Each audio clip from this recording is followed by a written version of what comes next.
So this is the first pulling tractor I was planning on making. It's a Craftsman with a 10 horsepower engine. Anything will really work. These would just, they're not as good as the Cubs that I'm working with, but there's the first. Alright, so this is the Cub Cadet 108. It's got a 14 horsepower engine that I took out of this one and just swapped the engines. Reason is because this one is hydrostatic driven, the ram right there, and this one has an actual good thing.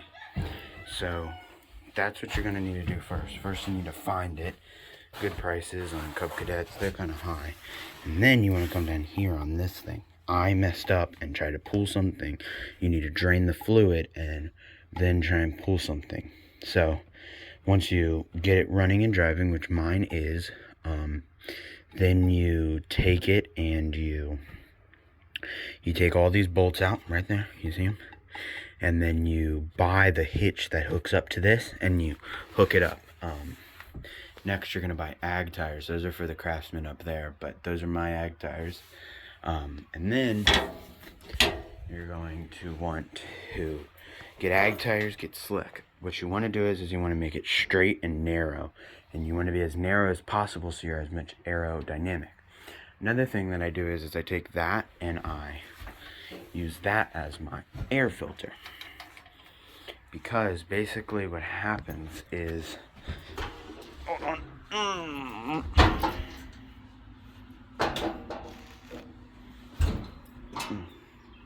Alright, so this is how an engine works. So you have your coil, your starter generator. Your starter generator runs to your pulley down here. What happens is whenever you hit the key, it sends power to this, which then moves it, which then turns this over. So whenever that's turned over, it gives you spark to your coil. Once you have spark to your coil, it runs through this line. It runs up to this piece right here. This is your spark plug and your spark plug wire. And then you have your gas line. Your gas line runs from your gas tank down to here, which then it goes in to here, it goes into your jet, and it lets so much in whenever you open and close it. So that right there is how that works. And then once it burns that, it comes out your exhaust right here. What you can do is you need air because it fires, so it catches on fire like an actual fire. So what does fire need? It needs oxygen. So the more oxygen you have, the faster you can go. So basically I have this thing hooked up right like that. I'll include a picture, but have that thing hooked up right like that, and then that lets me have more air coming in. So the faster I go, the more air I get in, which means the faster I go. This is the stock hitch. The problem with this hitch is it bends whenever you pull something. It bends it down, and then that can cause the piece back here, this plate down here, to bend in. And what that will do is it could rub in your gears and do basically that. So you got your clutch setup, which mine's dirty. I gotta clean that all up. It runs through like a car drive chain to your rear end, and this is your gear. You got reverse, you got forward first, you got second, and you got third. All right. So this wire right here that's attached to my spark plug wire is my RPM measure. That runs right there. It also takes hours. So basically what I've set up here is you got your battery right here. Your battery runs negative to the thing, to the tractor, and then it runs a positive cable that runs through the whole tractor and into here. This is a generator, so it's a starter generator, so it gives power back. So that's what that terminal is. And whenever, hold on, let me grab my keys. Whenever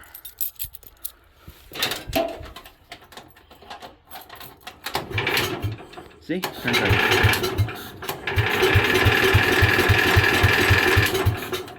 And that spark.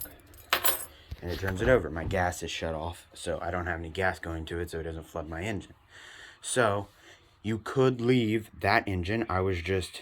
You could leave that engine. I was just fortunate enough to have this bad engine, which came out of the 149. So another good thing I learned is, see how we have 108 right here?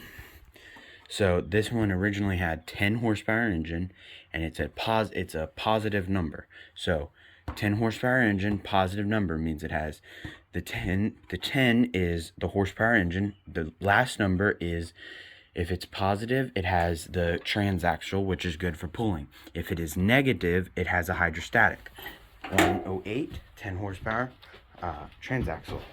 149, 14 horsepower, hydrostatic. That's how you know if it's a hydrostatic or not. This one has flat tires. I have not gotten it to run yet, and that is it. But I do have all the parts for it. It has headlights. It's going to be a work machine. Thinking about, so basically what you need to do is you need to find a tractor. Mine is a Cub Cadet. You could use a wheel horse. You could use a Craftsman. You could use any tractor, really. It needs to be, you need to be able to put money into Craftsmans to get them running right. And I'd get the GT6000 if you're getting a Craftsman. The other thing is Cub Cadets, they are real reliable and mostly bulletproof. So that's why you want a Cub Cadet. Wheel horses are good. They have transaxles too.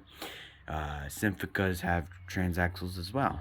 But that's basically all my first video is going to be about. So we're back out here for my second video on the pulling tractors. Alright, so this one here, it is the Craftsman, and it has this right here. This one's actually up for sale if anybody wants it. But let me get down here. It is belt driven right here. So that means that it's got pulleys and belts. That is bad because they just don't work as well as the Cub Cadets do, like on any part. There's the clutch lever. Cub Cadet has brakes, and I can do tractor brakes, which means I have I can brake with my rear, turn with my rear end. But this one runs and drives if anybody wants it. It's good. It comes with the other things, $200. So now we're gonna walk back here to my shed where I have the more expensive ones, let's talk about the price you should pay for one. So it really depends on if it's running and driving but just not pretty, and it's up there for $800. I use Facebook Marketplace. You can obviously use Craigslist, but or anything. It's up there for $800. That's a steal. Really, that's the highest they should be. But sit down right here. But yeah, so these two were free to me because the guy, he's like 70 years old and he doesn't like to pull, but he wanted these to be turned into that one to be turned into a pulling tractor, and that one I'm going to do work tractor. And if I get to if I get to painting and restoring it, I'll probably return it back to him fully restored because he gave me that one. They're $800 usually, but this one, if it was not running and driving and I had to buy it from somebody and it had a 14 horsepower engine, let's say you were buying you can get let's just say an original, and they want 400, not pretty, running and driving, that's a good deal right there. Originals are my favorite. I just wasn't able to get one, like I said. So this one's going to get slicks on the front, actually, those wheels, and they're going to get 26 by 12 by 12s on the back. Biggest you want to run, you can obviously run bigger. I was thinking about taking a Volkswagen Beetle engine and putting it in there. Obviously you don't have to, but that's what I was thinking because it's a good deal. So you straight pipe them because that's what makes them sound better. Alright, so let's talk about the first step you want to get into. Alright, for me, I had to swap the engines. You might not want to buy another engine to swap. I thought, well, bigger engine, I know it runs, let me just swap it into the nicer rear end. It's going to be hard to sell this one when I go to sell it because everybody's going to say, oh, it's low on horsepower and blah blah blah. It'll still rip. I plan to turn it into something pretty cool with a plow on the front, and pretty cool. That one, on the other hand, is going to be completely pulling. Alright, so I will put a picture up right now of a completely decked out puller and then a cheap puller. The completely decked out, I'm going to say the one I'm going to put up, the guy spent around 10 grand on it. No, don't do that. And if you get a deer, you might as well light it on fire and let it explode because that's what they're worth. Cub Cadets, Ford is another good brand you can use. Ford, Wheel Horse, and Cub Cadet are the only ones I'd use. Cub Cadet being the most expensive, Fords being less in the middle, and then wheel horses being on the lower end. You need, so that's what I wanted to say real quick. Just make sure you're getting a good deal. Make sure you don't really need to swap engines. I could have left them both how they were and just fired both engines up and bought new tires for that one, because these are bad, obviously. They have a big puncture in the back, but bought new wheels for that one because those were on that tractor and they would have both been running and driving right now.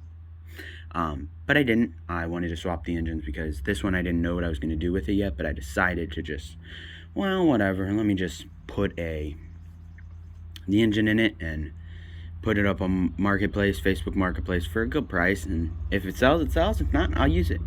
I got plenty of yard work to do that I don't want to do by hand. But yeah, so my project was restoring and making a pulling tractor. So my list is a bunch of different things. On that list, it has paint, but paint is the last thing I'm worried about. So that's what I mean. Paint's not that important. Neither is getting a new steering wheel, getting a new gas tank, putting weights on it. I mean, weights are pretty necessary, but I'm not going to be able to do that before the end of the year because I still have my transmission is messed up. I got to fix that, and my engine smokes a little bit, so I got to fix that. But other than that, my mower is, just wanted to put that up there. This one is for sale if you want to make a pull-in tractor, Mr. Wicca. And the other one is for sale if you want to make a pull-in tractor. I was planning to buy a diesel engine, blah, blah, blah. Just, I don't have enough money, you know. I don't have a job yet because I'm not legal to have a job yet. So I don't have a job. But that is mostly what I wanted to talk about. The first step you need to do when you get one is, obviously, if it's running and driving, this isn't your step. But if it's not running and driving, you need to make it run and drive. And I would try to keep this is the old starter generator. It was stopped from factory from that engine. I bought a new one because I didn't want to get that repaired. It was going to be the same price. So I bought a new one, bought a new carburetor, still got to buy a new spark plug, changed oil, all 9 yards of maintenance. Get the rear end fluid out. That was my mistake of not doing it, or I'd be driving it right now making this video. But yeah, get the rear end out and replace it. Put some different stuff in there, run some different stuff in your engine, make sure it's all like good, making the fuel better, blah blah blah. And then your second step would be making it legal to pull. You don't want weights yet. Don't do weights yet. You can bring it to a pull without weights. You do not have to have weights. Now, if you're pulling weight classes and you are like, there's 600, 900 is all I know, what you would want to do is you would want to put weights on it, but like, you see that right there? I could hang weights from that right there. So I could leave the hood off if they said I could and run it with weights right there. Or take the bracket for the mower deck and prop it out, weld a good tab. I don't have a welder yet, but I'm getting one, and then hook weights to that. It's pretty simple. You need, if you're doing so, this mower won't run super stock. This one will probably run 900 class because I'm 200. It was 600 from factory, so roughly around there. And then but the step, if it's running, after turning and driving, second, two, you want to get wheelie bar on the back and the hitch I was talking about. After you get wheelie bar and hitch, in that same step, I put wheels and tires. You want to get wheels and tires. If you have wheels, you can just get tires and then get them mounted. Mine, I'm going to do wheels and tires. I'm doing a little bit nicer than some people would, but I got like $1,000 to spend on this, so it won't be too nice. And then after you do that, then weights, because you don't want to paint it and, I mean, your weight bar, blah, blah, blah. So what I do is you can take it and you run a piece of metal from here, right here, to right here, and it hangs down to like right there, and then you bolt your rack and it slides in and out like a trailer hitch thing right here. And then you take a piece of, you make a box, and it hooks up under here, right up under there. It hooks up under there, and then you weld it all together. and then you can yank it out far, and that one you just throw stuff in, like the old hitch, wood, like stuff like that, and then you're good to pull. If you still have money to spend on it after that, my personal recommendation is you go out and you buy yourself some Ford original fenders and foot things, and then you buy the aluminum seat box, and you buy the aluminum seat box, put it on, move your battery up front, and do more wiring. And then after that, paint it the whole thing. You gotta tear it completely down, and you gotta rebuild it from back up painted. It's a pretty good little thing to get done.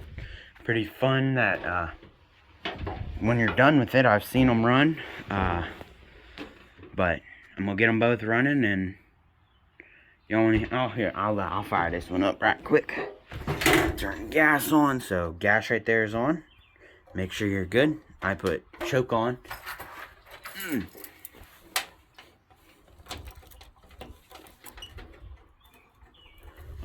Step on brake.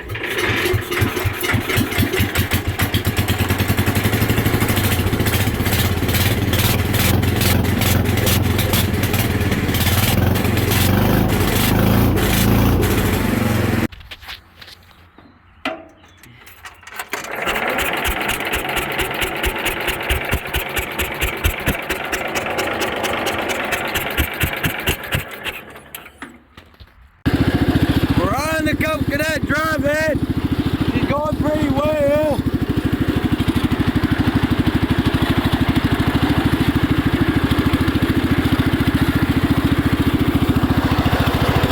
Running, driving, just fine.